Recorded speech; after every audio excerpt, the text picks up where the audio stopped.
Hello and welcome to Alan Law Physiotherapy. Today we are going to be talking single leg squats.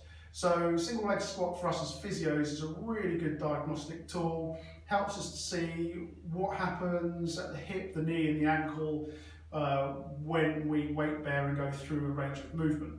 But also for triathletes, especially triathletes at a short time, I find that single leg squats are a really good method of strength training without having to go through the gym. The biggest part of it though is getting the single leg squat right, and it's quite complicated and it involves several movements, but there are certain tips which I'll give you today that can break the single leg squat down into a really sort of easy exercise to perform. So what I'll do is, I won't go into too much about the diagnostics of the single leg squat. What I want to go into is more the technique. So first thing is, I want to have a look at where the knee travels. That's going to be our first point. I'm also going to make sure that the knee doesn't go too far in front of the toes, okay? And then we're actually getting knee bend. So they're the three things that we're going to focus on. So if I bring Sarah to come and stand just over here for me. Okay, so which leg are we going to single leg squat? Right, okay, cool. So what I've done here with Sarah is I've put a water bottle in front. And what I'm going to get her to do before she even starts is I'm going to get her to draw her core muscles in, tighten the tummy muscles, and I'm going to get her to balance on the leg that we're going to single leg squat. Okay, great. And we're going to move the leg that's not weight bearing just out the way or tuck it behind. That's great. So what I'm going to ask Sarah to do is, if you go down, Sarah, have more of your weight put on the outside of your foot and just go down and touch the bottle. Good. Come back up. That might be a little bit mean, so I might bring the bottle a little bit closer. Okay, so what I want to make sure of now is that you've got your weight on the outside of your foot, and now my next most important thing is I don't want the knee going too far in front of the toes.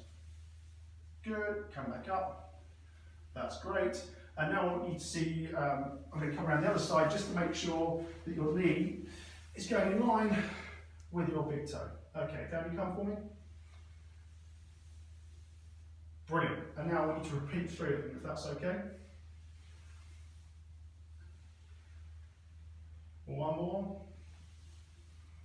Okay, and then just rest there, Sarah. So Sarah's practiced single leg squats quite frequently, so she's very good at it. So what we're going to do is we're going to progress. So we've started with quite a big bottle.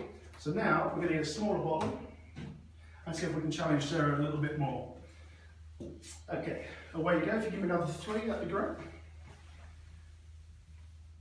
Good. One. Two, stick your glutes out a little bit more as you go down. That's it. Three, great stuff. And then rest there. So that is a single leg squat. What I'm also going to say is, before you start doing single leg squats, just clear it with your GP or your physio to make sure that you're safe to exercise. I try and build my athletes up to 3 sets of 10 on each leg, especially those doing more endurance-based events. Yeah, so have a look, have a practice. Any questions, just give us an email. Okay, thanks.